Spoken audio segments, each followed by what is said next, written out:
Welcome in there to the latest edition of Extra Time. How do you swing? Right. Ian Darke isn't on today because he hurt his eye playing golf. How do you swing? How do you swing? And how does the dark? So he got some dirt in his eye and Right, when you get dirt got infected. When you get dirt in your eye at the golf, which I've never had. Right. I don't know how you do that, by the way. I got a golf ball in the chin once. That was just someone aiming at you. No. Yeah, well, yeah. What happened was, long story short, I was in the woods, bad drive. I tried to play this ball out. There's a big stone in front of me. Okay. I just couldn't move because it was embedded. Yes. So I couldn't move it. Don't break rules. Yeah, don't break rules. I'm a stickler for rules. And stupidly, instead of just taking my penalty drop, I tried to play it. I thought I had enough loft to get over this little rock, and it hit the rock, came back up, hit me here, hit me in the chin. Oh man. Don't advise it at home. It was a bit sore. No, I bet a bit sore, isn't it? Teeth stayed in, though. There you are, but still, Well, they're cemented in. I'm not saying anything. But how can't you get mud out your eye? I don't know. It must have just. He's had a bad It's a reaction. great excuse. I've never thought of that one before. Mud in the eye. That's in my. And It's then in my book. Mario was supposed to be on Extra Time, but then his internet is broken. So Stewart Robson not only has now stepped up to replace Ian Darke for the show, but now to replace Mario for Extra Time. Robbo, what a trooper! Oh yeah, I'm a true professional, Dan. You know, as you know. That's Willing to do extra, anything. Robbo. Willing That's to do on the- anything. That's on the invoice. That's on the invoice. Double bubble. What FC show. invoice? What show? FC show. FC. FC. Didn't you get your teeth in properly? Unexpected extra time appearance. Okay. All right, let's get to the questions. What is the difference in approach and a preparation for analysing a game in studio versus calling it live? Craig Burley was fantastic on yesterday's game. Thanks. That's the boss. Well, yes. Contrary to one or two people on Twitter, I wasn't at home. Right. Somebody said I was doing it from home. Really? But I was doing it from Bristol, which is not ideal. So what was the preparation? Yeah, and what prep do you do? So, for example, what are your notes? No, I don't have any notes. No notes? When I used to go to a game, when I was broadcasting in England, going to Old Trafford and all these games, I'd always have like I'd have a notepad, and I would write the teams down. You know, when the teams come out, team formations, would write the team information down. You know, maybe next to each player there would be a small snippet. You know, how many goals or if he'd had an injury. I don't really want to use that too much because that's a commentator's job. But because I'm at the game, I would have the formations and the subs, and I've never been one for turning up with preconceived ideas about what I'm going to say. Okay. Because what I'm going to say is generally what's going to happen. So I don't want to write down all these things that are stories, because the story is the game. And then the difference was yesterday. All I did yesterday, because I was here, I switched the computer on, our computer in the commentary booths, logged in, got the one of the websites up with the teams and the formations and the subs, and then I take it from there. Right. And the rest of it I've got in my head. You know, who's been playing well, who's not been playing well, who's injured. So you kind of just... For me, doing a commentary is always about having a picture in your head, what the main storylines are, who's injured, who's been playing well, what formation changes, and then from there is trying to just paint a picture, but not too many words. Okay. Succinct. And I think this is, we talk about this, and Stuart's certainly not one of these, because we've been doing this quite a while, and Stuart's been doing commentaries a long time, there is a bad habit nowadays, and a really, really bad habit across the board. And the reason is now it's a conveyor belt of people doing co-commentaries, colour commentaries, call it what you want. And they come in, they think it's easy. Right, they come in, they put headphones on, they're at the game or they're in a booth, and they think it's a piece of cake, and they just pick a mic up and they talk. They talk and they talk and they talk and they talk. That's radio. There's a game going on, there's a crowd, there's pictures, people can see it, but nobody tells them. And it's the worst habit in broadcasting at the moment is nobody's telling people they're talking too much. And a TV commentary, you're not telling people what they can see, you're telling them how it happened, and you have to be concise. And I personally think people like Jim Beglin and Robbo are some of the best at it. Yeah. I think there's a lot of people now who just waffle and waffle and waffle, and it's horrible in a commentary. But as I say, execs now across the board in different countries are just going, do you know what? How much is it costing? That's cheap. We'll do it. That's how it works. Robert Riley Craig says you're also one of the best in the business. Going to be very nice today. What are your notes? Similar to Craig, or is yours more detailed? Craig is spot on with everything he's just said there about the commentary. If you hear a co-commentator or colour commentator, whatever you want to call them, start saying any stats or anything like that, they're not a good co-commentator because they're not judging the game as they're seeing it. They've got a preconceived idea. It's the commentator's job to give you the background to the game, to give you the stats if they need them. My job as a commentator is to tell you why it's happening. You know, if I'm with John Chambin or if I'm with Ian Dark or Rob Palmer, they're doing the commentary of the game, and they might say, you know, Manchester United are dominant at the moment, and I have to tell the public and you and whatever why they're dominant, why are they causing problems. And I've just heard Craig, we've been on the show talking about why Manchester United cause problems behind Liverpool's two the right side is centre half and the right back, and that's exactly what Craig's job was, and that's exactly what my job was in that game. And Craig's got everything absolutely spot on there. Wow, this is all very nice. No, it is, but I think there's a big difference here. And I've always, when I was working for BBC 5 Live and others, and then working for TV, it's a complete different broadcast skill. But when you're doing a radio commentary, obviously there's no dead air. You're talking a lot. You're working with your commentator, and he's leaning on you, and because he can't talk for 90 minutes. Well, some of them can. They do a great job. The radio commentators, as you know, an amazing skill set.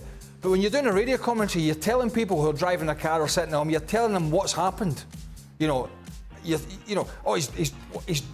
gone down the left-hand side there, whoever it is. Garnacho's gone down the left, he's beaten two people, and he's whipped it in low into the 6-yard box, and he's coming. You're not doing that on TV, because people have seen what's happened.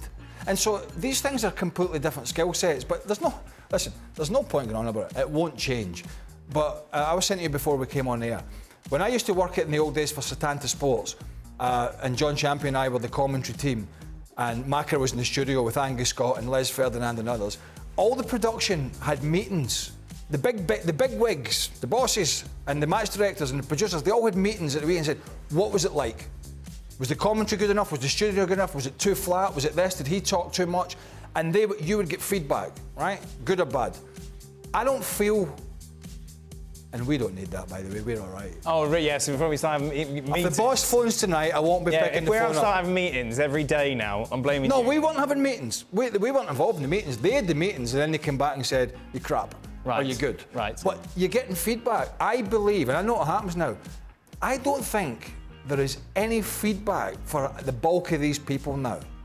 And it just then becomes a complete waffle fest. And it's not commentary for me. Which you prefer, here in the studio or doing games? I've always loved being at the games. I'm not big for sitting in the booth 3,000 miles away. Right.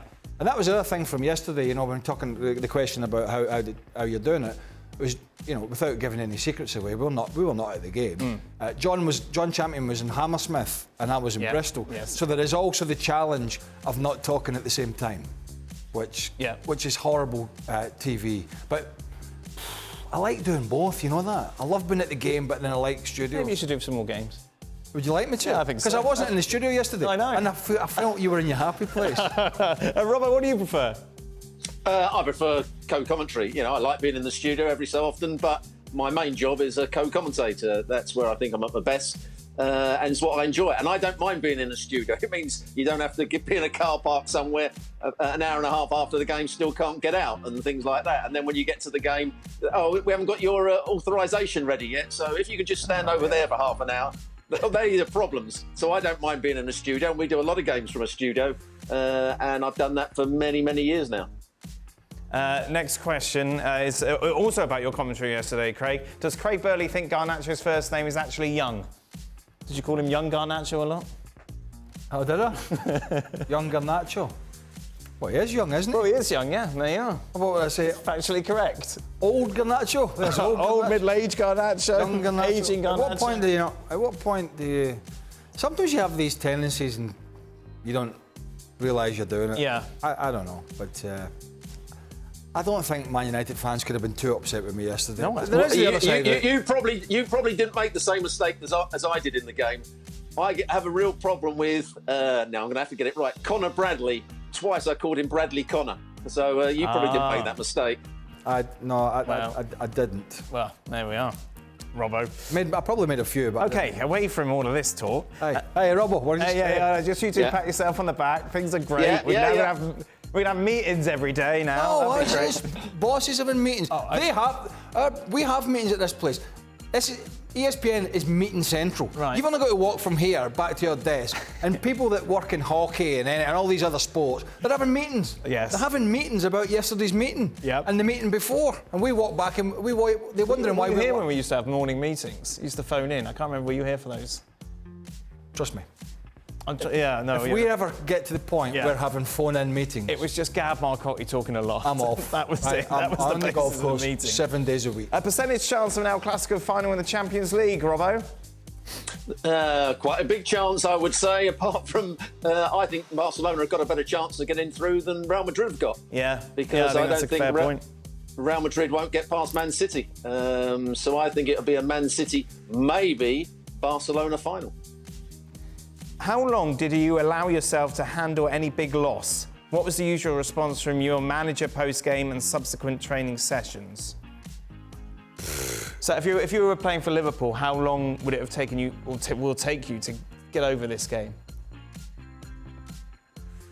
You go home, it's a better taste. You do what you do. You might go home have a couple of beers, or you struggle. You always struggle. I don't know about Stewart, but you always tend to struggle to sleep after a game. I can imagine adrenaline. Yeah, win, lose or draw, you kind of things are. You just, I don't know. Always found it difficult.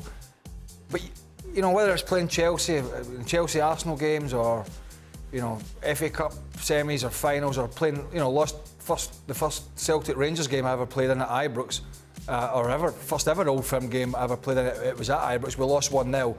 We were on a tear at the start of the season. We had a really poor first 2 games under Janssen. Then we went on a tear, played Liverpool in the UEFA Cup, got knocked out on away goals, but really gave him a bit of a going over until McManaman scored the greatest goal of his career at Celtic Park. We were on this tear, signed all these new players and were playing great. Went to Ibrox, lost 1-0. Richard Gough scored. We played terribly, right? But you don't have time to wallow for 2 weeks because there's going to be a long race to a title at the end of the season. There's probably a game on the Wednesday. So you got to get, and by the way, the game, when you're talking about, as we did in the show, about supporters giving you stick, when you come off the back of a defeat in an Old Firm game and you run out for the warm-up the next game, they're not exactly lauding you. So you're getting stick, so you're under pressure straight away. So you don't have time. You go home, you wallow for a night, and then if you're in the next day or whatever it is, you've got to pick yourself back up and go again. Otherwise, you'll never get out of bed. What's it like when you lose a big game, but you have to then go back and be dad? Like, the kids are young, they don't really get it. You kind of... That don't change. I'm grumpy anyway. No, I know that, but it must be strange because you can't... Well, maybe you can just go and lock the door and say, look, nobody talk to me, because it's been a shocker. But then the kids at a young age don't quite understand. Yeah, they were quite young, particularly then. No, I'm just go home, have a couple of beers and try and relax and try and put it out your mind. But yeah, I know what you mean. I think that's worse for a manager. Now, a manager's kids, when he becomes a manager, kids are probably grown up. But a manager has to go. See, to me, a player can get it out of the system quickly. But for a manager, it seems to me, and Robbo's coached, it's 7 days a week, and it's one. You're always just one game away from the next bad result or the next been under pressure to be fired. And it seems to me, how can a manager go home and put the ball away? I think it's easier for a player, but I think when you're in that situation and you've got 25, 30 guys to worry about, you get your job to think about, you've got formations, training, signings, recruitment, boardroom meetings, how do you ever go home and put that away? Yeah. I remember Stevie said when he was at the Revs, which is, MLS, but it's not Premier League, he was on blood pressure tablets. Yeah. Because he just couldn't, it was constant stress. Robbo, I want to ask you a slightly different question because you talked about your injuries in the past. So as opposed to you lose a game, then the next weekend, at least you have the chance to redeem yourself and go out there and win it. Like, when you're battling with injuries for as long as you did, that's really got to take your toll on your life as a whole. Oh, but my injuries were long term, so I wasn't sort of playing 2 weeks, then missing 2 weeks, and then playing 2. Yeah. I was out for a year or a year and a half. So my focus I had no problems with that. My focus was, I'm going to get fit. I'm going to go to and same place that Craig has been to, a bloke called Alan Watson, and I used to go there with some of the top rugby league players, the top rugby union players, and it was a fitness centre and an injury clinic. And I used to go there for 7 hours a day, and I used to work as hard as I possibly could. And I would always say, I've got a goal to get back and be as good as I was before. And that was so I had no problem with that. That was like my job when I was injured. What I would say is, going back to the previous question, I was quite, and this makes no surprise to you, Dan, I was quite a selfish person in terms of the mentality when I was playing football. Robbo's an only child. So the big problem I had is if I didn't think I played well. So if on a Saturday, and most of the games were on a Saturday in those, if I didn't think even if we'd won, if I hadn't played well, that would linger, and I'd want to play the next game as quickly as possible. I'd want to get back out there on the training field as early as I could on the Monday. When you played well, Sunday was great, Monday was great, and then you've got the next game to prepare for. But it was a difference. It wasn't so much the result, it was how I played. That was the big problem. Injuries are soul-destroying. I bet. Do you know what's more soul-destroying? When you're watching your team struggle and you're pummeling away in the rehab. And actually, at one point at Derby, I over-rehabbed, and that was my fault because I didn't listen. I actually was training, it was the opposite of not caring. I pushed myself so hard from a knee operation. There was one of the stepping machines, so it's like a conveyor belt and it steps. And I was going from like a workout in one machine to another. And I kept doing this machine and I was pushing, I'll do another half an hour. I wanted a day off tomorrow. I'll do it again. And my Achilles, I flared my Achilles. Trying to rehab from a knee operation. And that was because I didn't listen to my body and say, take a day and don't do that. Take a day's rest. And so I got so frustrated. And on top of it, I'm not going to mention names, but on top of that, there was people at the club thought I didn't care. Right. So I'm coming in to a football club, I'm working my backside off. I've caused a bit of a problem by myself, but it's not through laziness, it's through just eagerness to get back. And I've got a bunch of people here who think I don't care. That's a very difficult environment to go into. It's very soul-destroying. You're watching your team get beat. And I said to this guy at the time, I said, we're likely to be relegated. I'm the most experienced player here, or one of them. Not only do I not want to play in the Championship, I take a 20% pay cut if we get relegated. Do you think that I don't want to get involved here and help out? And it gets so frustrating, and I couldn't actually, in the end, and we talk about injuries.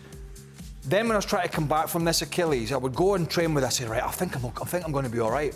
And I'd go and train with the guys, and 10 minutes in, this thing would just start screaming. So I'd go back out, try something else, come back, do the same thing, and then I took an injection in it to try and take it away, and in the end I had surgery on it. Right. And every day I went out to try and train and walked off the training ground, I could tell the coaching staff thought that I couldn't give a stuff. But that wasn't the case. No. That wasn't, and that's frustrating as a player because there's nothing you can do about it. They're not going to change their mind, and your body's your body. And when we talk about overtraining and stuff like that, it's so important sometimes to, I never took time off, and that's when we talk about these players these days who are playing and seems to be, 3 games a week. Yeah. And they're training almost probably every day. And I think back now, and I think, at times like that, you actually need 2 or 3 days to take yourself for a rest. But sometimes, and again, Robbo said he was selfish. I said I was stubborn. Right. And I wouldn't listen. And I try. And Two descriptions of you both, which won't surprise anyone. I'm pummeling on, and I paid the price because my Achilles almost snapped on me. Last word to you, Robbo, before we go. Yeah, I mean, I realised when it was when I was doing the right thing, because I went away from West Ham and said I'm not going to have treatment off you because you've got nobody qualified to treat me. The surgeon doesn't want to know me anymore because I've had a row with him. The physio doesn't know how to rehabilitate, so I take myself off to this clinic and get the best treatment possible. I come back one day with a list of everything that I'd done and a report from the physio, and I see one of the West Ham players who'd been injured for a little while sitting on a little pedalling bike, eating a sausage sandwich, watching the telly, and they thought he was a better professional than me. And that's when I realised I was doing the right thing going somewhere else.